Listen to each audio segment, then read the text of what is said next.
ancient Greek world was the birthplace of Western civilization and also of extraordinary legends. There was the lost city of Atlantis, a utopian world that vanished into the sea. Does it lie beneath this island? There was the terrifying Minotaur, a half-man, half-bull monster that lured its victims into an underground labyrinth and devoured them. Could this palace reveal the secrets behind the legend? How did the religious sanctuary of Zeus give rise to the Olympic Games we still celebrate today? At Delphi, there was the mystic oracle, enabling the ancient Greeks to see into the future. What was the secret behind their predictions? Greek imagination created the first theater, and Greek ingenuity the first acoustic arena. How were they able to design a soundstage unsurpassed to this day? The Colossus of Rhodes was the tallest bronze statue ever made. How were they able to make it stand an incredible 100 feet high? And high above the city of Athens stands the supreme masterpiece, the magnificent Parthenon. How were the ancient Greeks able to realize so many groundbreaking innovations at the dawn of European history?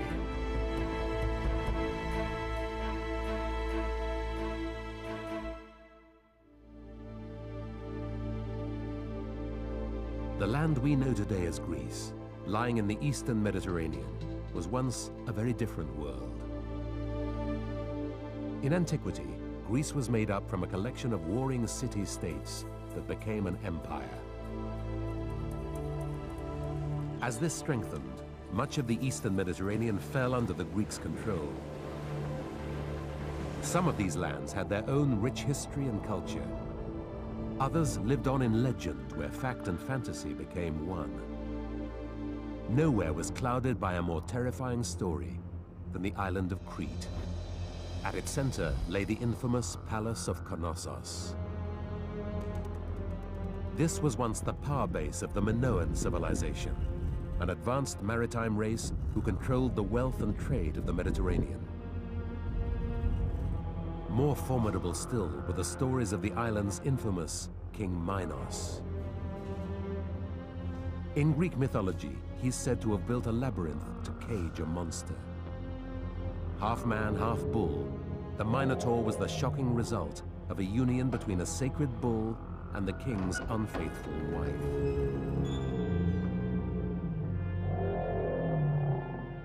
Legend recalls that the Minotaur thirsted for human blood. As ruler of the seas, King Minos is said to have forced the Greeks to send 7 young men and women to be sacrificed. And according to the legend, they were taken down into the labyrinth to be eaten alive.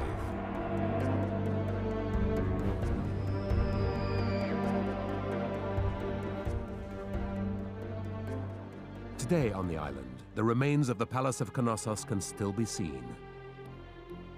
Could this building once have housed the most terrible creations from the ancient Greeks' mythical past?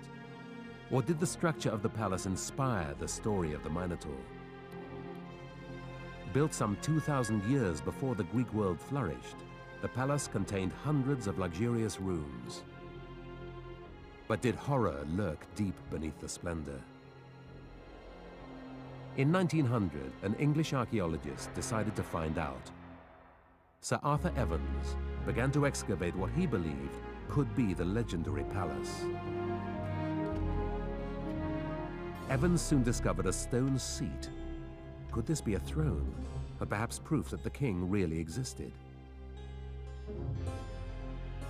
Evans sent a telegram to the King of Greece, inviting him to sit on what he believed was the oldest throne in Europe. As Evans dug, a magnificent palace began to emerge. Covering an area of 20,000 square yards, it revealed astonishing technical feats of the Bronze Age people Evans called the Minoans. From little more than foundations, Evans was able to reconstruct a part of the palace to create a glimpse of a lost culture. One could say that the Minoans were truly remarkable in the building technologies. They invented certain techniques and methods that were a breakthrough at that time. One innovation was a series of terraces dug into the hillside to create the palace's east wing, which stood 4 stories high. Another was the grand staircase running up inside the palace. It was supported by cedar wood pillars. It's a masterpiece in many ways, because it's no easy thing to build a staircase going down 2 flights on a wooden frame. The diameter of each column defines its maximum load. 3,500 years ago, the Minoans calculated how to make the strongest framework possible by placing these columns directly beneath one another. And they outstripped all other contemporary civilizations in their mastery of light, using light wells and windows on a scale never seen before. To control internal light and space, the ancient architects created a groundbreaking system of doors.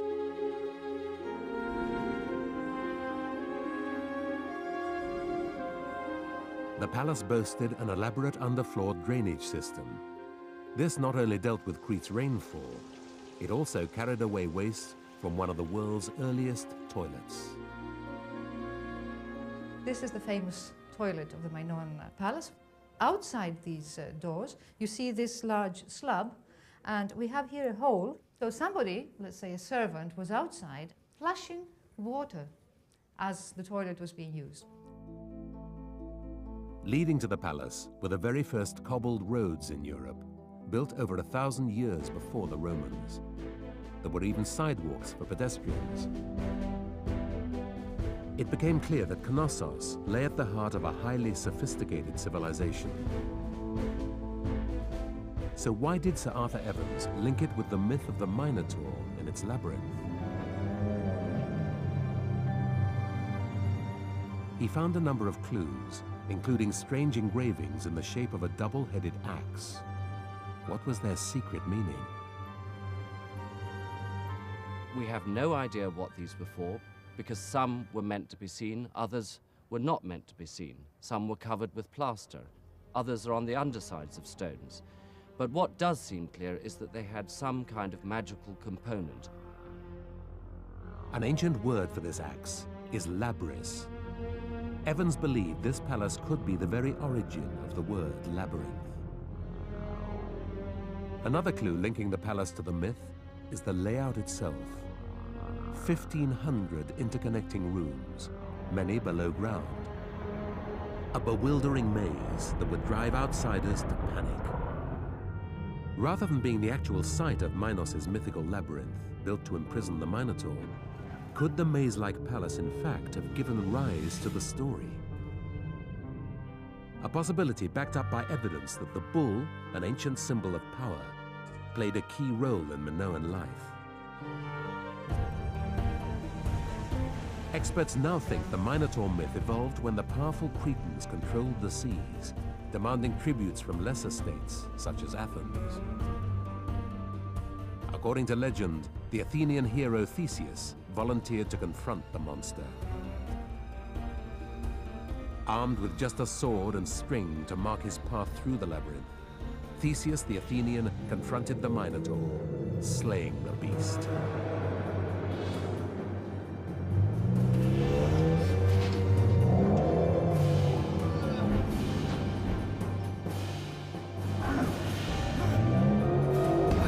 The Athenians promoted this story. It made them look victorious.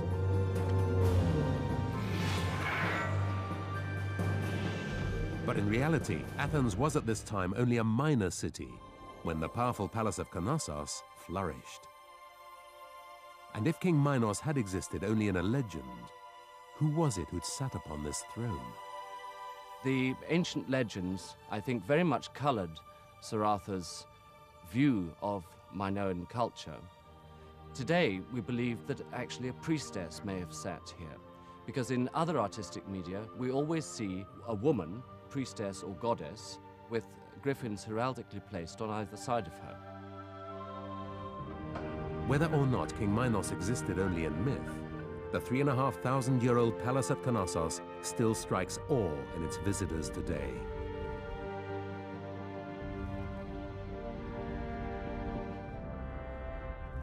There is no doubt that this great palace could inspire storytellers, or that its architecture would inspire the Minoan successors, the ancient Greeks. Myths of monsters, heroes, and gods were at the heart of Greek beliefs. The gods controlled human destiny, and for the Greeks, the desire to know what the gods held in store for them became an obsession. A remote hillside at Delphi was discovered to have special powers. Using the medium of a priestess, it was possible to channel these special powers and talk to the gods. These predictions and forecasts at Delphi were known as the Oracle. Greeks in their thousands would soon make the pilgrimage to this mysterious mountain refuge to discover their future. Predicting the future became big business. The Oracle created a huge source of revenue, and this remote hillside at Delphi became so important that Greek city-states had embassies and treasuries built here. You had the wealth of the Swiss banks and the authority of the Vatican all in one place, because Delphi was glittering with treasure. Treasure laid up for the gods, but really for the glory of man. Delphi was believed to be the center of the Greek world. It became an enormous architectural site. The Roman writer Pliny observed 3,000 monuments there. The most important was the great temple of Apollo. This was the center for the Oracle. If you wanted to look into the future in the ancient world, if you had any kind of question about what was going to happen, there was only one place where you could be really sure that you would hear the voice of God, and that was Delphi. In such a superstitious society, the Oracle was consulted on every issue. Delphi was the great expert, the ultimate expert. Big politics, shall we go to war? Or the intensely personal things, who's the father of the child? The sheer difficulty of reaching the Oracle served to enhance its mystique. But why site the complex 2,000 feet up a mountainside? The reason lies in a legend which records how a herd of goats was the first to experience Delphi's mystical power. Grazing on the hillside beneath Mount Parnassus, the goats were reported to have been overcome by sweet-smelling vapors. The story goes that the goats themselves began to speak. Their words were interpreted as prophecies, and the belief in the Oracle at Delphi was born. In Athens in the 6th century BC, a politician called Cleisthenes believed he could use the Oracle to his advantage. He needed to raise his political status, so he decided to build a temple at Delphi where the magical vapors appeared. He dedicated it to Apollo, the god who could predict the future. Building it was no easy feat. The site was 2,000 feet up and the ground steep. So the first task was to build a retaining wall of stone for a massive terrace 70 feet wide and 190 feet long. The columns were made from local limestone. To look good in the eyes of Apollo, Cleisthenes paid for a splendid facade to be built from imported marble. He believed the expense was worth it. He was anxious to win the Oracle onto his side, to help him win political support back in Athens. His gamble paid off. Legend recalls that Cleisthenes was blessed with good fortune, and his career was greatly advanced.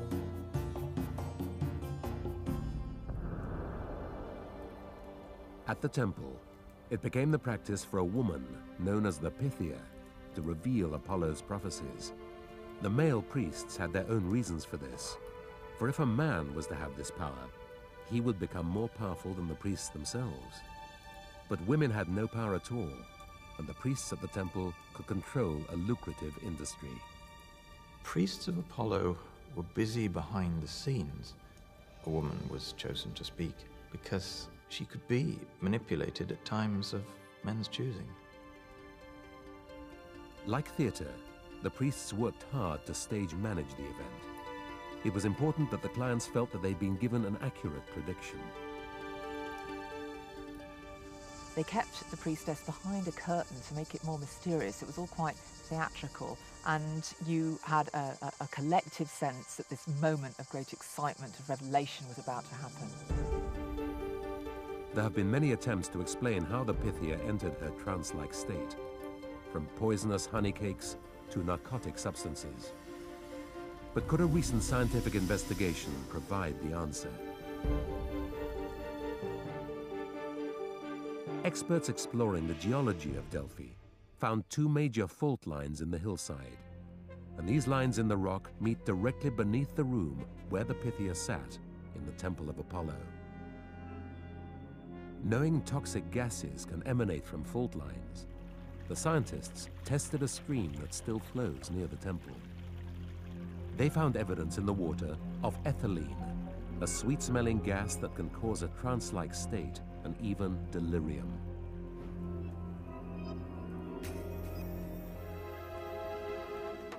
Whatever caused the Pythia's strange cries, it was the priests of Apollo who held all the true power.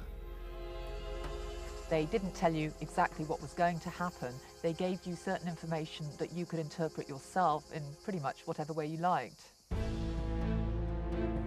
By becoming the supreme authority and the central point of the Greek world, the Oracle of Delphi remained influential for over 1,000 years, all the while answering the Greeks' desperate desire to know the future.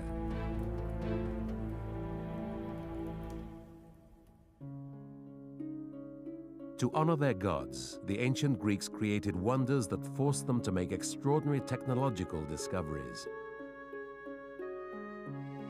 One such breakthrough was a theater built to honor the god Dionysius. It was the greatest theater in the Western world, with the most advanced acoustic design.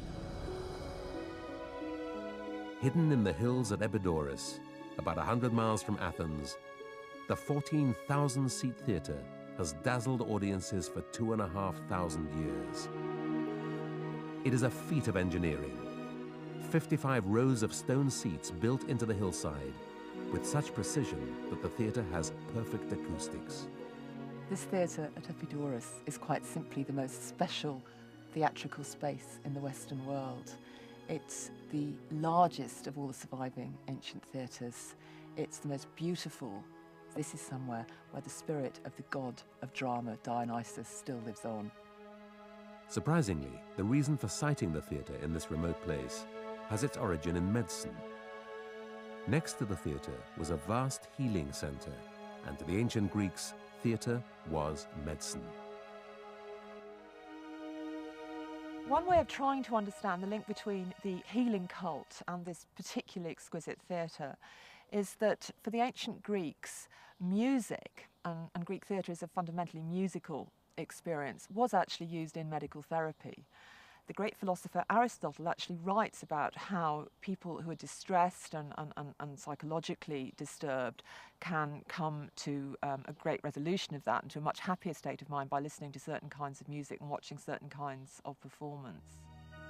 At the adjacent healing center, the god of medicine, Asclepios, and his magical snakes were said to work miracles.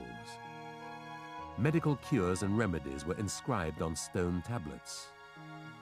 Shrines were built to the cult of Asclepios, and the center developed into a wealthy healing sanctuary. People came from across the empire to cure every ailment and disability.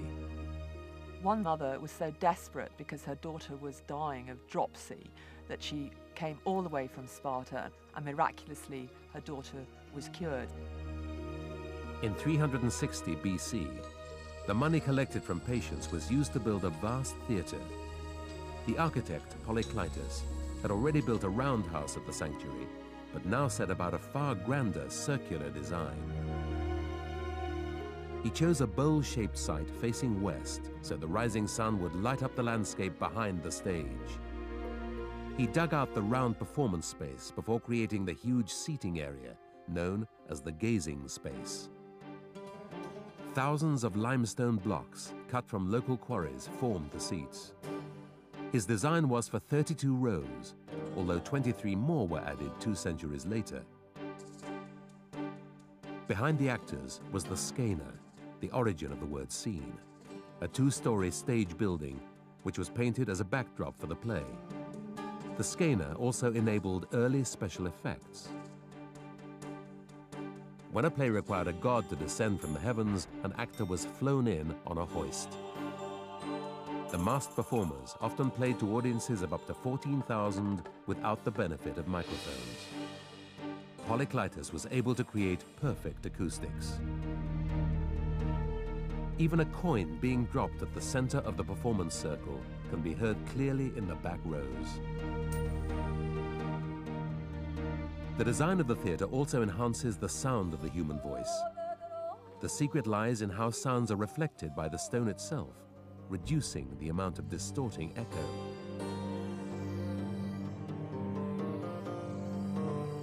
A sound is produced by somebody's mouth. It will hit a wall, that's a reflection. And what they've done in Epidavros, in order to create a large quantity of short reflections, is that they've broken up the surface. There is no surface which is flat. So when a sound hits a wall, it's diffused in many, many directions. It enhances the original sound by kind of stretching it a little bit longer than it already is.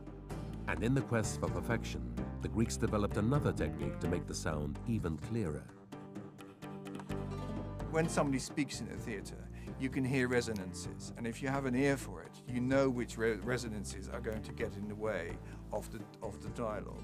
So if you were to find something that can take those resonances out, then you're laughing. And that's exactly what they tried to do. They used a resonator, which they would tune to the frequencies that they wanted to take out and to the reflections they wanted to take out. And they would embed them in the wall. 2,500 years later, the theater is still entrancing audiences. The place that has inspired for millennia remains one of the world's finest theaters.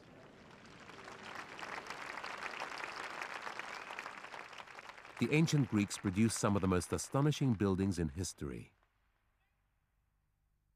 But it was on the small island of Rhodes that a giant was created. The islanders set themselves an unprecedented technical challenge to engineer a statue of superhuman proportions. It was the greatest statue ever built, a giant celebration of victory, and a lost triumph of engineering that has baffled experts for centuries. The Colossus once guarded the harbor to the island of Rhodes. It stood for nearly a century and was one of the ancient wonders of the world. At 110 feet high, it was nearly as tall as the Statue of Liberty, built over 2,000 years later. With the help of archaeologists, it's possible to rediscover the techniques the ancients used to construct the largest bronze statue of all time. And with the help of structural engineers, we can piece together what the Colossus may have looked like.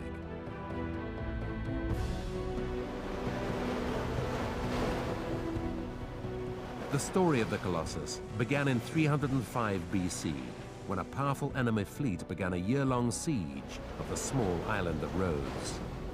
The attackers far outnumbered the small island's population, but against all odds, the islanders defeated them. To celebrate their surprising victory, the Rhodians decided to build a giant bronze statue of their sun god, Helios. A local sculptor, Hares of Lindos, was given the challenge of building a statue nearly twice as tall as any ever built. Construction took 12 long years of hard labor and 200 tons of bronze. To begin, the architect, Hares, had to work out where best to build the statue. Well, as an engineer, the key considerations the sculptor would need to think about in finding a location for the Colossus would be, firstly, the visibility. It would have to be in a prominent position overlooking the harbour. Secondly, it would need a really strong rock foundation to be built upon. Early representations of the Colossus show the statue astride the harbour. This convention continues today. as in this recent commercial for a communications company. But would it have been possible for the statue to have stood like this? Well, the old harbour here at Rhodes is in a natural bay, but still the mouth of the harbour is very large compared to the height of the Colossus. This tower on the right of the harbour mouth is about the height that the Colossus was, and you can see how ridiculous it would be that it could stand astride the harbour mouth with its legs at an impossible angle, very difficult to support. Recent archaeological finds have now convinced experts that the Colossus stood on the hill overlooking the bay, where a medieval castle now stands. Further evidence of a sanctuary to the sun god Helios near the castle suggests that this was where the Colossus had once stood. There was no precedent for a statue of this size, so at every stage of construction, Harrhades was taking a step further into the unknown.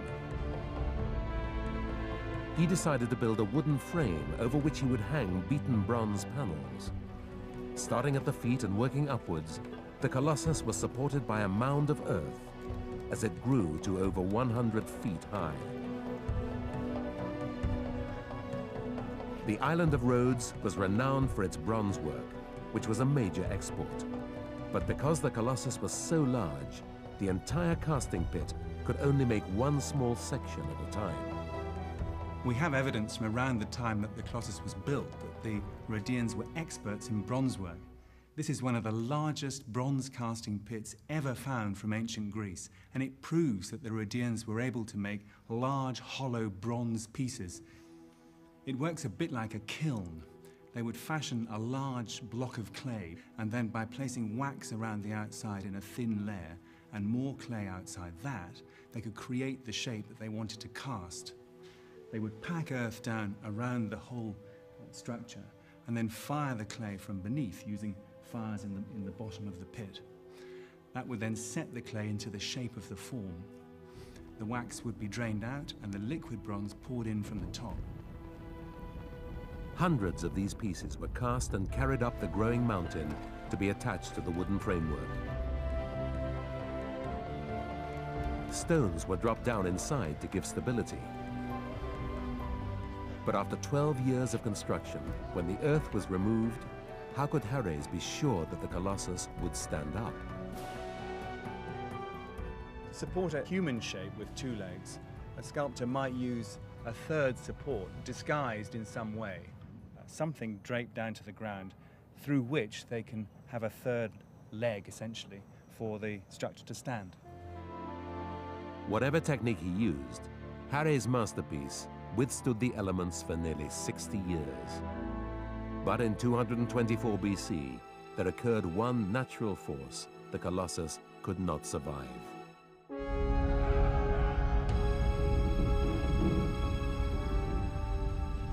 An earthquake doesn't just shake it backwards and forwards, but it would also twist it. And twisting the top of the tripod would break the connections between the legs. And at that point, given that the ankles are secured in the ground, it's the knees that are going to be the weak point, and that's where it would buckle.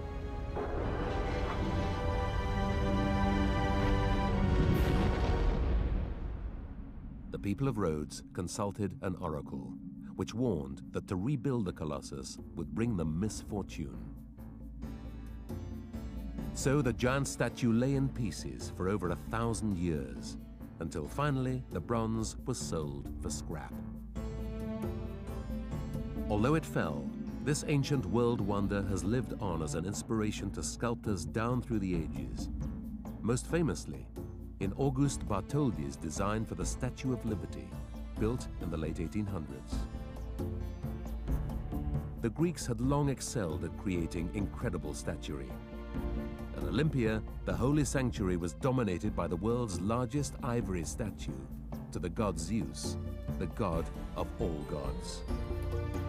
But long before this statue was made, another brand of superhero was also making Olympia famous, the Olympic champion. And Olympia would become the most enduring sports arena, not just across the Greek Empire, but for centuries afterwards across the world. Olympia was the only place in the Greek world where both gods and men were worshipped. In July every 4th year, from all corners of the Greek world, thousands made their way to Olympia to compete in and to watch the greatest spectacle on earth. Visiting Olympia was like a combination of going to the most wonderful art gallery, the most wonderful museum, the Super Bowl, and the 4th of July all in one. The Olympic Games began as early as the 8th century BC with a 200-yard sprint. Held to mark a truce between two warring cities, it launched over 1,000 years of games. The Olympic Games happened in August, and for a month beforehand, it was illegal for any Greek to fight. And anyone who did warlike things during that 1 month would become accursed in the eyes of Zeus. Every 4 years, warring states laid down their arms in the name of peaceful competition. As the games grew in importance, the sanctuary of Zeus was transformed into the world's first sporting city, with training centers, baths, guest houses, and a stadium which could hold 40,000 spectators. Beneath this arch would run the finest athletes from across the Greek world. The games would decide on just one victor, whose reward was honor in the name of the god Zeus. The earliest race was 200 meters long. Later came the 400, then the 5,000 meters, and then there was the pentathlon, running, jumping, wrestling, discus, and javelin. So many of the events of Olympia were versions of war. Men throwing spears, men throwing stones, men racing in hoplite armor, in heavy military equipment. Competitors were gradually reduced to just a final pair who would fight it out in wrestling and boxing combat. But only the elite could afford to take part. To go to Olympia meant you had to train for 10 months and then train for 1 month at Olympia itself. That wasn't for ordinary Greeks, that was for the very wealthy. Olympia soon grew into a vast sports complex, its buildings designed specifically for each athletic discipline. As Olympia soared in importance, shrines and temples were built to glorify and honor Zeus. But at Olympia, champions were also honored with the first gymnasium, and next door, a school for wrestlers and boxers. But there were other, more unusual events housed in specially designed buildings. A contest for trumpeters and heralds was held at one end of an echo colonnade, an elongated building which could echo each note 7 times. There was the Hippodrome, where chariot and horse racing events took place. Each race began with the horses being released from an elaborate starting mechanism called an aphesis to ensure total fairness. The horses raced out into the Hippodrome, nearly 800 meters long. An average lap was nearly 1/3 of a mile. The Greek who won at the Olympic Games didn't get a medal of precious metal. All he got was a ribbon around his head, a palm branch to wave around the stadium, and an olive wreath to take home. But his real reward started when he got home. He was allowed his pick of the spectacular heiresses in the town. He'd get a meal, a good meal at public expense for the rest of his life. And over it all, the fame he would be smiled at and pointed at for the rest of his life. The winners were recorded on statues around Olympia. Their names were even used in the Greek calendar. They named their years after Olympic winners. For the Greeks, an event was dated, the year in which such and such won. The games continued for 1,200 years, until the Christian emperor Theodosius, in 394 AD, abolished them as a pagan event.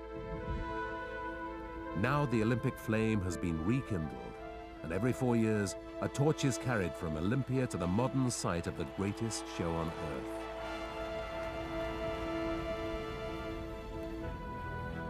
But just as spectacular were the myths of the ancient Greeks, and there was no greater story than the lost world of Atlantis. The idea of Atlantis originates from the writings of the Greek philosopher Plato.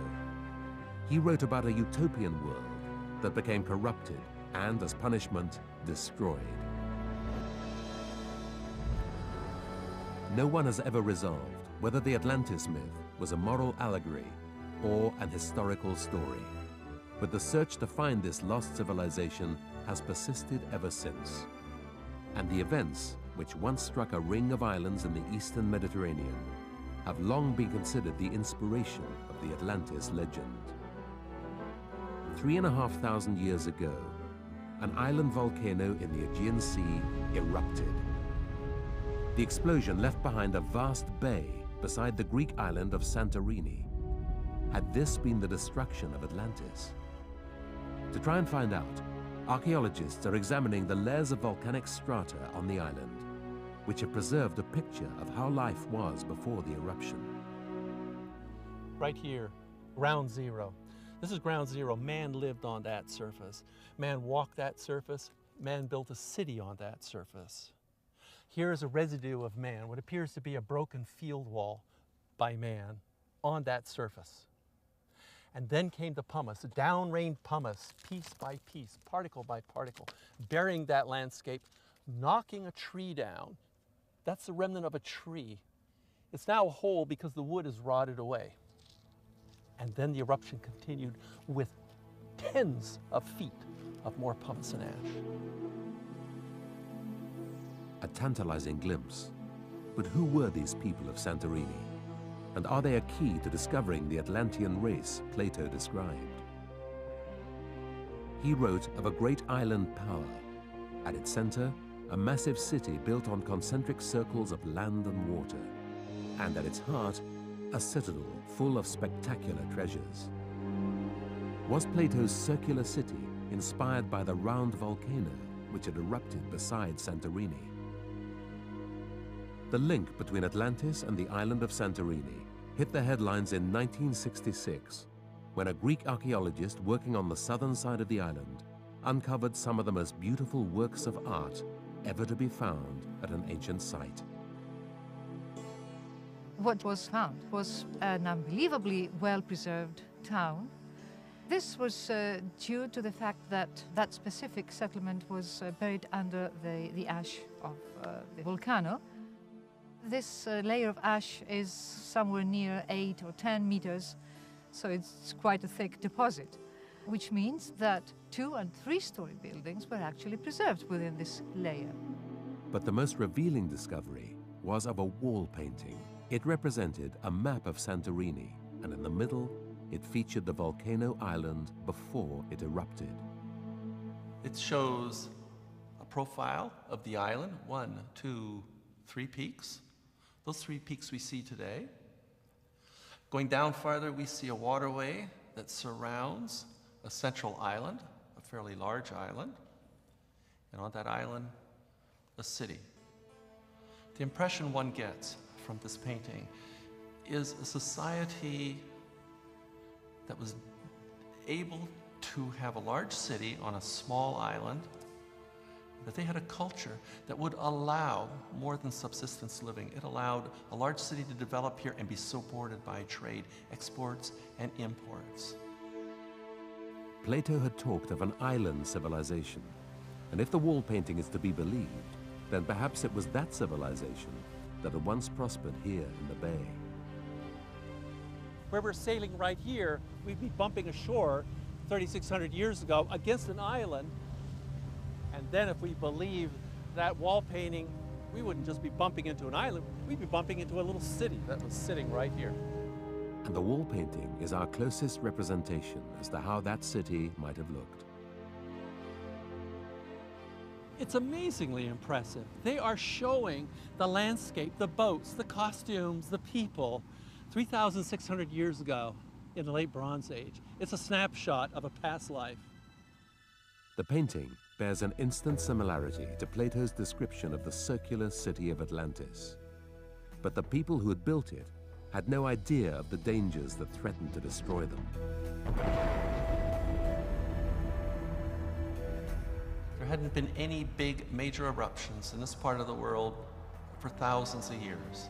So I don't think they had any concept of what a volcano was. The eruption began with a cloud of ash. The inhabitants on the adjacent island of Santorini fled for their lives as tons of volcanic rock erupted from a huge fissure. It goes up to 15 feet thick, this pumice, as it piled up. Well, before it ever got to 15 feet thick, they were gone. I mean, they left quickly. And that was a smart thing to do, because then it became a huge explosive eruption. Water from the sea flowed into the crack on the island volcano. You want an explosion, mix water with rising lava, and you've got a disaster. We had a disaster here. There's a plume here rising up perhaps 25 miles, and everything that's on that island is incorporated into that plume. The islanders of Santorini watched the island city vaporize. The volcano then collapsed back on itself, leaving a massive hole over 900 feet deep. That hole is called a caldera. It was filled by the ocean, and this provides this dramatic landscape today.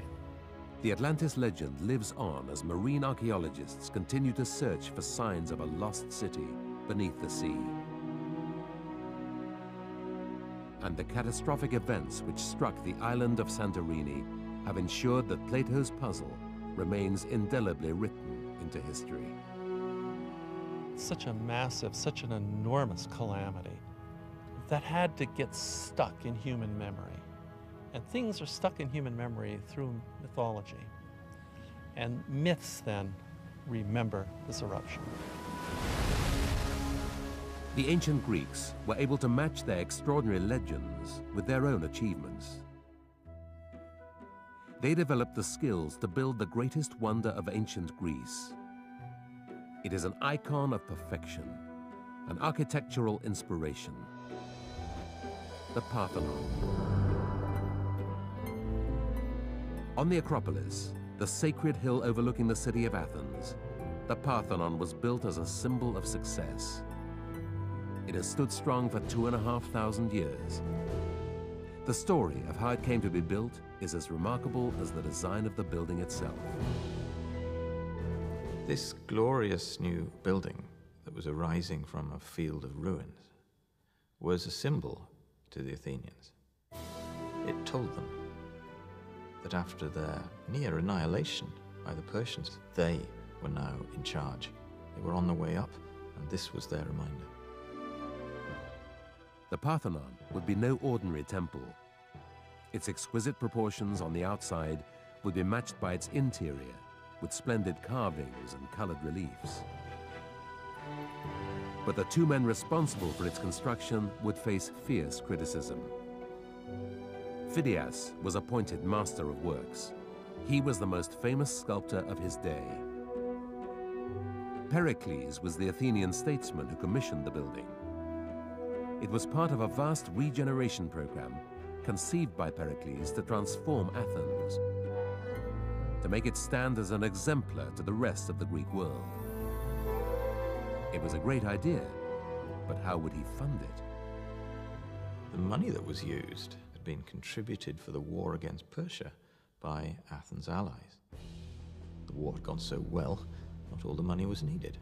So much of it was now diverted to the Parthenon, and Pericles' opponents used this. This was a disgrace. This was Athens misbehaving in the eyes of the other Greeks.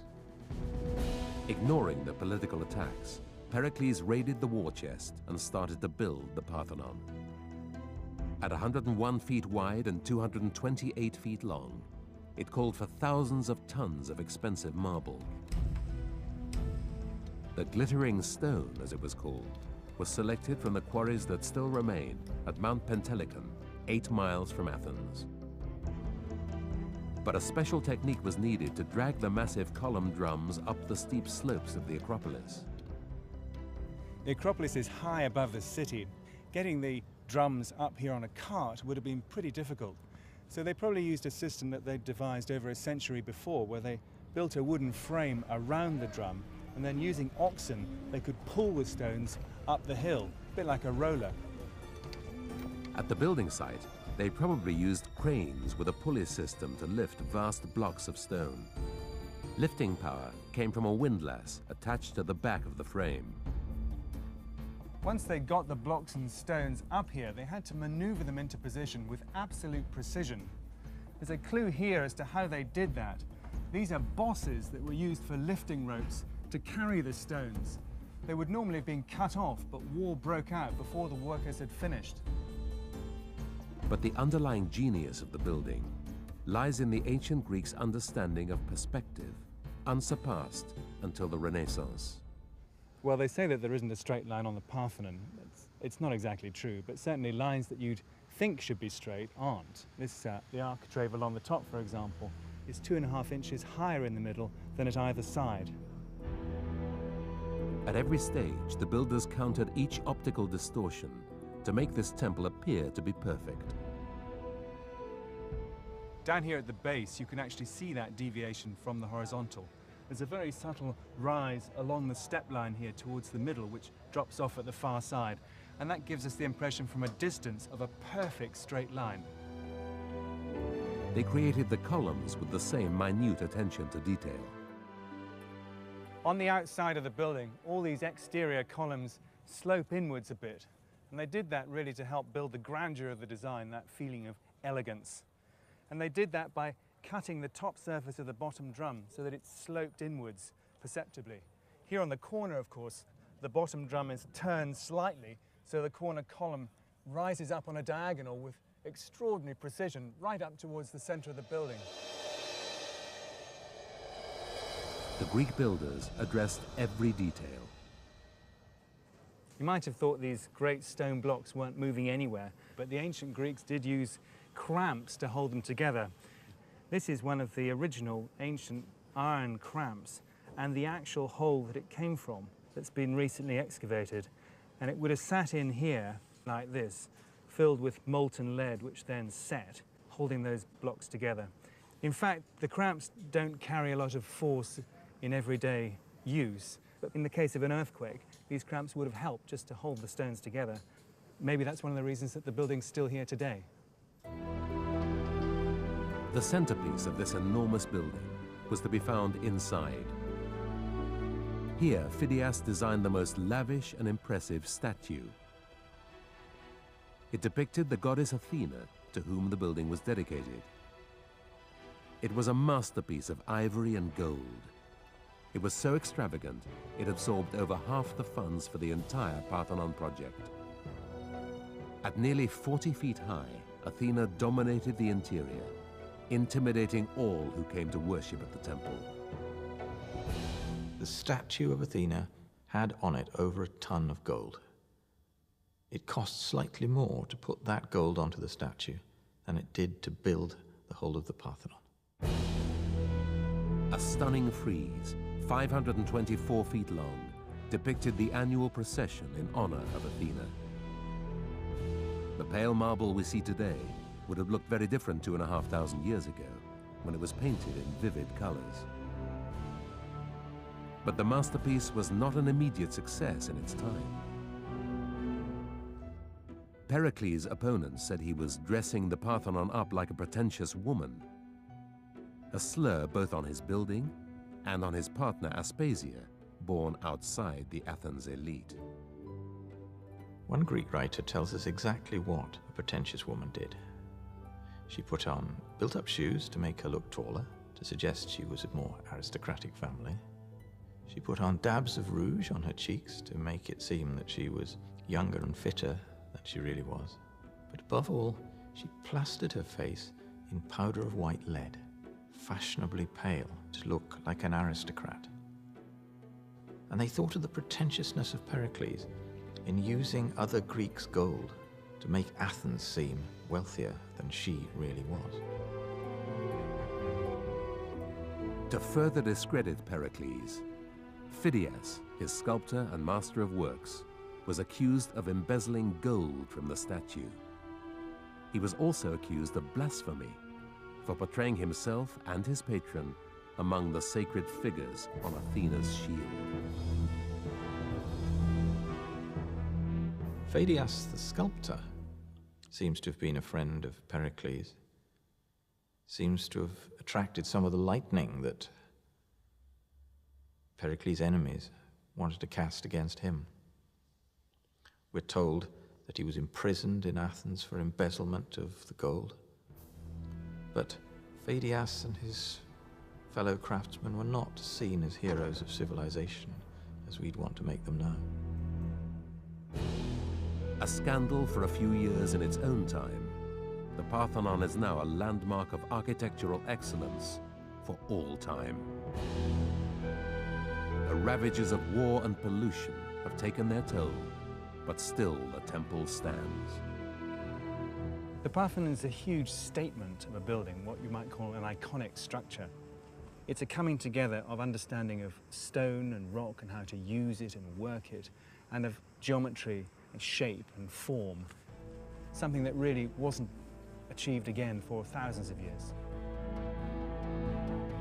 These 7 wonders of ancient Greece are the legacy of one of the greatest civilizations. They showed mankind the imagination and inventiveness, the courage and conviction to lead architecture into the modern world.